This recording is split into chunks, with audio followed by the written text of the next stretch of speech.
Historia del mensaje de Minneapolis, Pastor Joy W. Grisham. Sermón dado en la iglesia de Broadview, 29 de enero 1988. Hoy vamos a considerar el mensaje y el misterio que rodea a 1888. He oído decir a algunos, no importa, no hace diferencia alguna el que sea un movimiento fanático o no, el que lo creamos o no. Incluso algunos lo han presentado como una desviación legalista.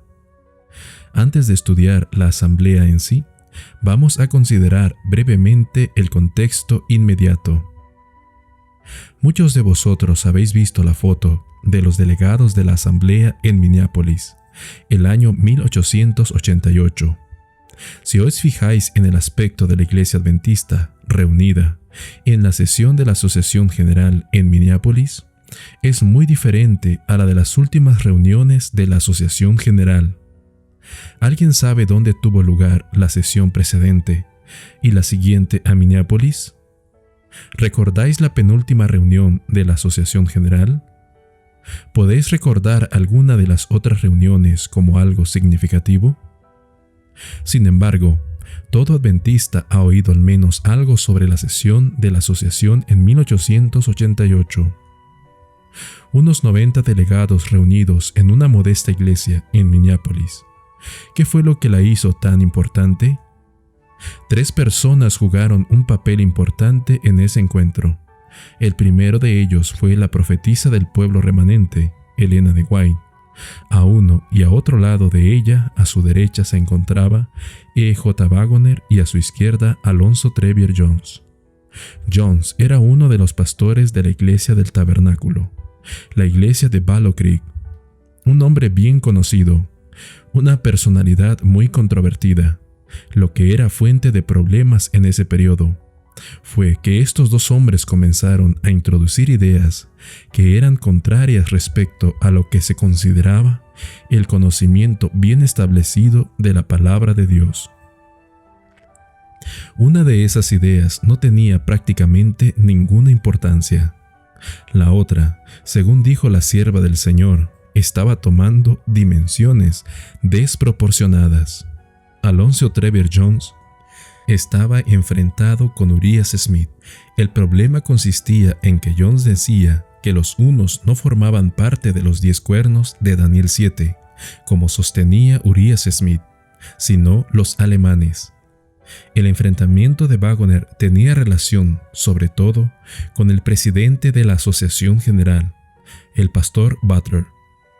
Butler no pudo estar presente en esa sesión de 1888, y en su lugar estuvo su asociado, el delegado Morrison, quien hablaba básicamente en nombre de la Asociación General en aquella ocasión. La idea que Waggoner había introducido era que la ley en Gálatas, el ayo o tutor, era la ley moral. Eso era contrario a la idea del adventismo en esa época. Se creía que era la ley ceremonial. Nos encontramos aquí con 2 jóvenes pastores, uno de 33 años de edad y el otro de 38, presentando sus puntos de vista y siendo tratados en términos francamente despectivos. Uno de los términos que el presidente mismo empleaba para referirse a ellos, que fue motivo de reprensión por parte de Elena G. de White, fue algo así como novatos. Butler no quería oír de ninguna manera lo que esos 2 hombres tenían que decir. En la anterior asamblea de la asociación en 1886, entonces se hacían cada 2 años, habían escrito un libro para refutar las enseñanzas de Waggoner, de manera que se produjo inmediatamente una confrontación. Elena de White escribió en esa ocasión una carta a Butler desde Suiza, lugar donde estaba aún en 1886. Dice: me fue mostrada la actitud de algunos de los pastores en esa reunión, usted en particular, y puedo decir con usted, mi hermano, que fue una asamblea terrible. El espíritu que controlaba a los fariseos está viniendo al seno de este pueblo. 2 años antes de 1888, la profetisa del Señor le advirtió que había un mal espíritu que estaba empezando a tomar posesión, que el espíritu del fariseísmo estaba desarrollándose entre el pueblo. El 10 de febrero, 3 meses después de esa asamblea de 1886, Waggoner escribió una respuesta de 71 páginas al libro de Butler. Sin embargo, no la publicó hasta 2 años después. Esperó 2 años antes de publicarla, y eso fue probablemente debido a una carta que recibió, escrita por Elena de White el 18 de febrero, reconviniéndole por publicar creencias contrapuestas. Se estaba pues produciendo una confrontación centrada sobre temas de importancia menor. Sin embargo, los hermanos dirigentes estaban llevando a una situación de polarización o división las opiniones en el seno de nuestra denominación. La mayor parte tomó posesión por los dirigentes de la Asociación General. La misma carta que Elena de White escribió a Jones y Waggoner la envió también a Butler y a Urias Smith. Pero Butler, incluso después de haber leído lo que la profetisa del Señor había dicho en esa carta, publicó un artículo en Review and Herald que contenía duras alusiones hacia Waggoner, despreciando el consejo que Dios le había dado mediante su mensajera. Elena White le dirigió entonces una carta personal, reprendiéndole por la injusticia de su actitud y por atacar a Waggoner. Le dijo: «Hermano, lo que usted ha hecho es básicamente abrir la caja de los truenos, porque ahora, dada la situación, usted, hermano Butler, está obligado a conceder alguna oportunidad al hermano Waggoner para presentar sus puntos de vista, ya que no queremos un espíritu de parcialidad entre nosotros». Esa venía a ser la situación que precedió a la asamblea de Minneapolis en 1888. Antes de que recomenzase la asamblea propiamente dicha, había unas reuniones ministeriales que procedían a la asamblea, y allí Jones presentó sus razones para considerar proféticamente a los alemanes y no a los hunos. Waggoner tuvo la ocasión de expresar su punto de vista sobre la ley en Gálatas. En esas reuniones previas surgieron problemas. El hermano Morrison escribió en una pizarra que la ley en Gálatas era la ley ceremonial, y escribió a continuación: firmado, Pastor Morrison. Entonces escribió en otra parte de la pizarra que la ley en Gálatas era la ley moral, y pretendió que el pastor Waggoner firmara allí. Este último rehusó hacer tal cosa. No quería entrar en el terreno del debate al que se le quería hacer ir. El pastor Jones cometió un error en esa ocasión, al decir algo que no debió. En cierto momento, en el que estaba hablando sobre el asunto de los hunos y los alemanes, dijo: «¿Habéis visto cómo el pastor Smith ha reconocido que él tomó la idea de los hunos de otros autores anteriores a él, que no era original de él mismo?» Entonces dijo: «El pastor Smith dice no conocer el tema sobre el que habla, pero yo sí lo conozco». Ese mal espíritu suscitó nuevamente sentimientos de enemistad. Morrison había tomado la postura de que la ley en Gálatas era la ley ceremonial y pensaba que Waggoner estaba totalmente equivocado. Luego tuvo lugar la asamblea. Elena White había regresado ya de Europa y se encontraba en la sesión. Durante las discusiones sobre la justificación por la fe, que tenía que ser el centro de la atención y que tenían relación con la ley en Gálatas, se levantó un delegado de la Asociación General, apellidado Kilgore, y presentó una moción para que las discusiones sobre la justicia por la fe fuesen clausuradas hasta que el hermano Butler pudiera estar presente.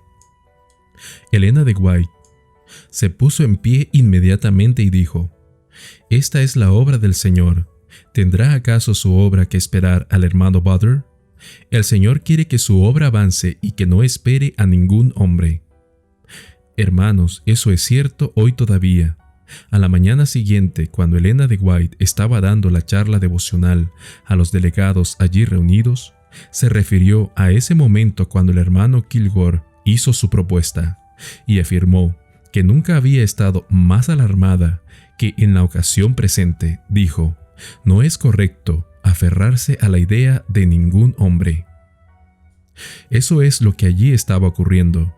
Elena de White escribió más tarde que el pastor Butler, presidente de la Asociación General, era considerado junto a Urias Smith y otros como ocupando la posición que solo Dios debe ocupar. Podéis comprobar que los delegados habían comenzado a mirar a los hombres en lugar de mirar a Jesucristo. El problema que enfrentamos hoy es que seguimos mirando a los individuos, lo que creen, lo que enseñan, y en lugar de mirar a Dios y a lo que nos enseña. Cuando aprendamos a salir de esa cueva y comencemos a mirar a Jesucristo y a este crucificado, el poder del Espíritu Santo iluminará nuestras mentes, los ojos de nuestro entendimiento, y conoceremos de la doctrina si es de Dios. Juan capítulo 7, versículo 17. Debido a esas divisiones, Satanás tuvo éxito en desviar la atención de los delegados de lo que Elena de White definió como preciosísimo mensaje, la justicia de Cristo. Quisiera que me siguierais en la lectura de algunas citas del espíritu de profecía, más bien que creerme a mí, porque yo soy humano, estoy sujeto a error. Pero el Espíritu de Dios no está sujeto a error. Dios habló y fue hecho. Mandó y existió. Salmo 33, 9. Obsérvese lo que dice en Testimonios para los Ministros, página 91. En su gran misericordia, el Señor envió un preciosísimo mensaje a su pueblo por medio de los pastores Waggoner y Jones. Este mensaje tenía que presentar en forma más destacada ante el mundo al sublime Salvador, el sacrificio por los pecados del mundo entero. Ese mensaje dado en 1888 por esos dos pastores mensajeros de Dios fue un mensaje preciosísimo que elevaría a Jesucristo ante el mundo. Leamos también lo que nos dice Joyas de los Testimonios, tomo 2, página 374. El mensaje de la justicia de Cristo ha de resonar de un extremo de la tierra hasta el otro, para preparar el camino del Señor. Esta es la gloria de Dios que termina la obra del tercer ángel. Lo que dice es que ese mensaje que fue dado en 1888 era el fuerte pregón que ha de alumbrar toda la tierra con su gloria. Es el mensaje del cuarto ángel de Apocalipsis 18. ¿Estamos viviendo hoy bajo el fuerte pregón? ¿Estamos experimentando un poder mayor que el del Pentecostés? No se trata en absoluto de restarle importancia a la obra de la Iglesia Adventista como verdadero remanente que es objeto de la suprema atención de Dios, pero es hora de que comencemos a mirar a la auténtica fuente de poder. Nos damos palmaditas en la espalda porque nuestra membresía mundial aumenta. Nos sentimos satisfechos cuando sumamos 1000 bautismos en un día y vamos a nuestras asambleas y nos contamos unos a otros lo grande que somos. Pero si realmente nos basamos en eso y pretendemos que 1000 bautismos al día es evidencia del derramamiento del Espíritu Santo, entonces tenemos que reconocer que los mormones y los testigos de Jehová tienen un derramamiento del Espíritu Santo mayor que el nuestro, ya que crecen más rápidamente que nosotros. 1000 bautismos al día en todo el mundo no es nada, comparado con 3000 en un día en una sola ciudad por el poder del Espíritu Santo en Pentecostés. El Señor no ha dicho, no con ejército ni con fuerza, sino con 1000 días de cosecha, o con misión global. No es que haya nada malo en los 1000 días de cosecha, ni en otro programa. El problema es cuando permitimos que los programas tomen el lugar del Espíritu Santo. La lluvia tardía comenzó ya en 1888 con el mensaje de la justicia de Cristo. Leemos Mensajes Selectos, tomo 1, página 425. El fuerte pregón del tercer ángel ya ha comenzado en la revelación de la justicia de Cristo, el Redentor que perdona los pecados. Este es el comienzo de la luz del ángel, cuya gloria llenará toda la tierra. Amigos, eso no está sucediendo hoy. Así que debemos preguntarnos por qué no está sucediendo. Si el fuerte pregón o clamor comenzó hace más de 130 años, ¿por qué estamos todavía aquí? Si el fuerte pregón comenzó a iluminar toda la tierra con su gloria hace más de 100 años, ¿por qué está en tinieblas aún una gran parte del mundo? Esas son preguntas y respuestas sobre las que meditaremos en las charlas que seguirán hoy y mañana. En 1888, antes de la Asamblea, había un proyecto de ley que se llamó la Enmienda del senador Blair. Por entonces, el pastor Jones era el encargado del Departamento de Libertad Religiosa. La moción de Blair estuvo a punto de lograr la aprobación del Congreso de Estados Unidos, lo que habría implicado leyes dominicales de carácter nacional. Todo estaba a punto, en caso de que el pueblo hubiese aceptado el mensaje de 1888. El Señor pudo haber venido poco después.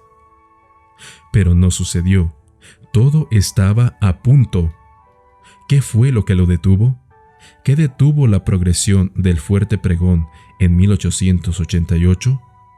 En el libro de materiales de 1888 de Elena de White, página 183, encontramos una carta que Elena de White escribió refiriéndose al pastor Butler, poco después de haber abandonado su cargo de presidente de la Asociación General. Dice: «La mente de un hombre enfermo ha tenido un poder controlador sobre el Consejo de la Asociación General, y los pastores han sido la sombra y el eco del pastor Butler. La envidia, las malas sospechas y los celos han actuado como la levadura, hasta que toda la masa parecía leudada.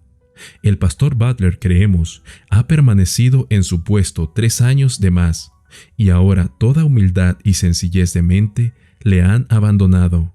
Cree que su posición le da un poder tal que su voz es infalible». Elena de White era amiga de George Butler, pero le habló de la manera en que Dios le indicó que lo hiciera.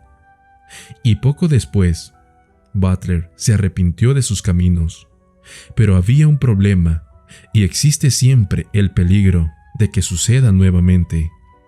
En cierto grado, está sucediendo hoy. En el mismo libro, bajo el título «El rechazo de la luz en Valley Creek» por parte del pastor Butler, escribió Elena de White: «Sé que la misma obra que había leudado la masa en Minneapolis no había permanecido confinada en ese lugar, sino que se había extendido hasta Valley Creek mediante cartas escritas desde Minneapolis, así como por los informes verbales de aquellos que nos precedieron de regreso a Valley Creek. Fueron llevados informes al pastor Butler que no eran correctos ni fieles». Elena White se alegró al regresar a Valley Creek tras haber estado en Minneapolis. Dijo: «Si los pastores rechazan el mensaje, queremos ver si el pueblo lo acepta». Y estuvo por un tiempo de gira antes de llegar a Valley Creek. Cuando regresó, todos esos falsos informes habían llegado a Valley Creek, en el mismo espíritu que había leudado la obra en Minneapolis, y que ahora estaba obrando en la Asociación General de la Iglesia Adventista. En su debilitada condición de mente, aceptó todo como cierto y verdadero y actuó en correspondencia. No solicitó ninguna entrevista conmigo ni me llamó, a pesar de haber pasado varias veces casi al lado de la puerta tras la cual estaba yo alojada. No me preguntó si las afirmaciones hechas sobre mí eran ciertas, sino que aceptó todo lo que se le había dicho con falsedad. Amigos, eso es algo que me deja perplejo. ¿Cómo podemos tener allí mismo, detrás de la puerta, a un profeta del Señor, caminar junto a esa puerta y no pararos a consultar al profeta? Cuando podéis tener algo de primera mano, ¿por qué atender a rumores y chismes? Hoy sigue siendo igual de cierto. Cuando hay rumores, Nuestro privilegio y obligación es ir y atender de primera mano. Ese fue entonces el problema. Se estaba presentando atención a ideas de individuos en lugar de ir a la fuente de toda verdad. Por lo tanto, el error comenzó a introducirse en la iglesia. Rechazaron el mensaje y, haciendo así, rechazaron el consejo de la profetisa.